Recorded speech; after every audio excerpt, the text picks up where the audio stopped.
There's something I wish someone had told me before I turned 70. Not because it would have changed everything overnight, but because it would have saved me years of carrying burdens that were never really mine. When you reach this age, something remarkable begins to happen. You stop looking at life through the eyes of the person you wanted to become, and you start looking at it through the eyes of the person you have already become. That changes everything. Today I want to share the 9 things that, at least in my experience, simply stop making sense after 70. I'm not speaking as a teacher or an expert. I'm just an old man who has made enough mistakes to recognize them when I look back. If any part of my journey sounds familiar to yours, then perhaps these words will make your own path a little lighter. The first thing that no longer makes sense after 70 is comparing yourself to other people. I wish I had learned this lesson much earlier. When I was younger, I measured my life against everyone around me. Someone had a bigger house. Someone else's children seemed more successful. A friend retired with more money. Another traveled the world while I stayed home taking care of responsibilities. Without even realizing it, I was constantly keeping score. The strange thing about comparison is that it never ends. No matter how much you accomplish, someone always appears to have a little more. The finish line keeps moving farther away. It took me decades to understand that I wasn't running my own race. I was exhausting myself trying to keep pace with people whose journeys had nothing to do with mine. Now, when I look back over my life, I don't see trophies or rankings. I see birthdays, conversations, quiet evenings, difficult seasons that made me stronger, and unexpected blessings that never could have been measured against anyone else's. At our age, comparing ourselves to others is like comparing 2 completely different books simply because they have the same number of pages. Every life tells a different story. Some chapters are filled with celebration, others are filled with grief. Some victories happen in public, others happen silently inside a person's heart. Once I accepted that truth, I finally felt free.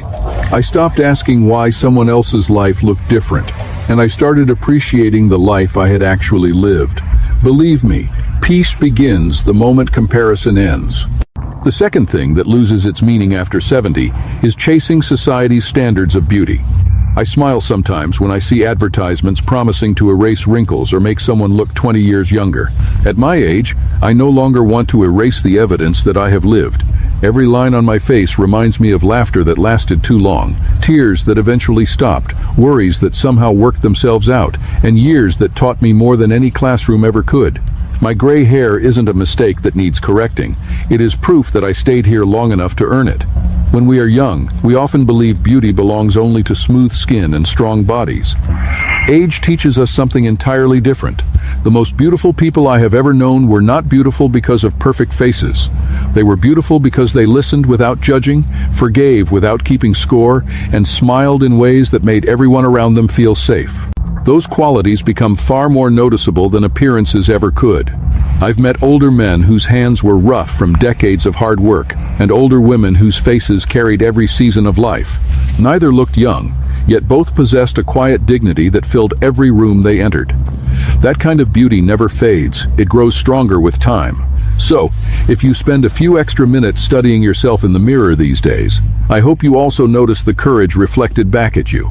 The world may continue chasing youth, but wisdom has its own kind of beauty, and it shines in ways no cosmetic ever can. The third thing that no longer deserves our energy is worrying about what other people think. Now, I know this sounds simple, but it took me a lifetime to practice it. There were years when I dressed to impress people I barely knew. I worried about saying the right thing, making the right impression, avoiding criticism, and fitting into expectations that I never created. Looking back, I realized most people were too busy worrying about themselves to spend much time judging me anyway. Isn't that funny? We waste years fearing opinions that often never existed. Somewhere after 70, I noticed something inside me becoming quieter. I no longer felt the need to explain every decision. If I wanted to spend an afternoon reading instead of attending a noisy gathering, I did. If I preferred simple clothes over fashionable ones, that was enough. If someone disagreed with the way I lived, I wished them well and continued living my own life. Freedom doesn't arrive because everyone approves of you. Freedom arrives when their approval is no longer required. There is enormous peace in accepting that not everyone will understand your choices, and that is perfectly fine. You have survived far too much to spend your remaining years asking permission to be yourself. At this stage of life, authenticity is worth far more than popularity. The fourth thing that becomes meaningless after 70 is holding on to activities that no longer bring genuine fulfillment. One of the surprising discoveries of growing older is realizing that we quietly outgrow certain parts of ourselves. I used to believe that once I committed to something, I had to continue forever. Whether it was a club, a routine, a weekly gathering, or even a hobby, I felt guilty if I stepped away. But people change, seasons change, our hearts change too. There came a time when some activities that once excited me simply felt heavy. I kept showing up out of habit rather than joy. One day I asked myself a simple question. If nobody expected me to be here, would I still choose this? The answer surprised me more than once. Slowly, I gave myself permission to leave behind what no longer fit the person I had become. That created room for quieter pleasures I had ignored for years. Sitting outside with a cup of coffee while the morning birds greeted the day. Writing down memories before they disappeared. Learning something new simply because it interested me, not because it would impress anyone. Spending longer conversations with grandchildren instead of rushing off to another obligation. None of those moments would have happened if I had continued filling every week with commitments that no longer nourished my spirit. Growing older doesn't mean becoming smaller. It means becoming more honest about where your heart truly feels alive. The fifth thing that loses its importance after 70 is accumulating material possessions.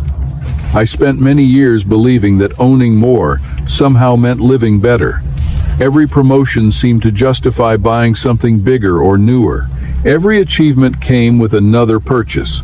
Before long, I wasn't just collecting belongings, I was collecting responsibilities. Every object needed cleaning, repairing, organizing, storing, or worrying about. One afternoon, I walked through my own house and realized something uncomfortable. Many of the things I had worked so hard to own had become things I hardly noticed anymore. They were simply taking up space. That's when I began letting go, little by little. I discovered that every box I donated felt lighter than every box I brought home. The house became quieter, cleaning became easier, my mind became calmer. Most importantly, I realized the memories I treasured had almost nothing to do with possessions. They came from ordinary dinners with family, unexpected laughter with old friends, long walks, handwritten letters, sunsets I never planned to watch, and conversations that stayed with me long after they ended. Those are the treasures that never collect dust, never break, and never need replacing. As we grow older, we begin to understand that the richest people are not those who own the most, but those who have learned how little they truly need in order to feel deeply content. That realization naturally led me to another lesson that took me much longer to accept than it should have. The sixth thing that simply doesn't make sense after 70 is maintaining social obligations that no longer bring you joy. For many years, I believed that being a good person meant saying yes to almost everything. If someone invited me somewhere, I felt I should go. If there was another family gathering, another community event, another dinner where I hardly knew anyone, I convinced myself it was the right thing to do. Sometimes it was, but many other times, I came home feeling more exhausted than fulfilled. I wasn't spending my time because I truly wanted to. I was spending it because I didn't want anyone to think I was rude or distant.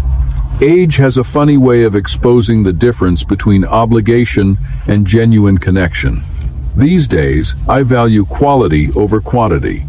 I'd rather spend an afternoon talking with one old friend who truly knows me than attend a room full of conversations that never go beyond small talk. I'd rather enjoy a peaceful evening on my porch listening to the wind than force myself into another event simply because it's expected. Some people misunderstand this and think older people become antisocial. I don't believe that's true at all. I think we simply become more selective with the little time and energy we have. Time feels different after 70. Every week matters, every season matters. We become more careful about where we invest our attention because we finally understand it is our most valuable possession. If someone genuinely brings warmth into your life, hold them close. If a gathering leaves you smiling for days afterward, keep going.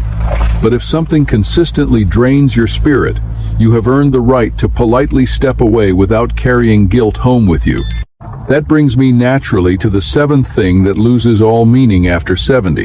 Holding on to toxic relationships. This may be one of the hardest lessons because many toxic relationships don't begin as toxic ones. Sometimes they're lifelong friendships that slowly become one-sided. Sometimes they're relatives we love deeply, but who leave us feeling criticized every time we meet. Sometimes they're people who only seem happy when we're struggling, but become strangely uncomfortable when life is going well for us.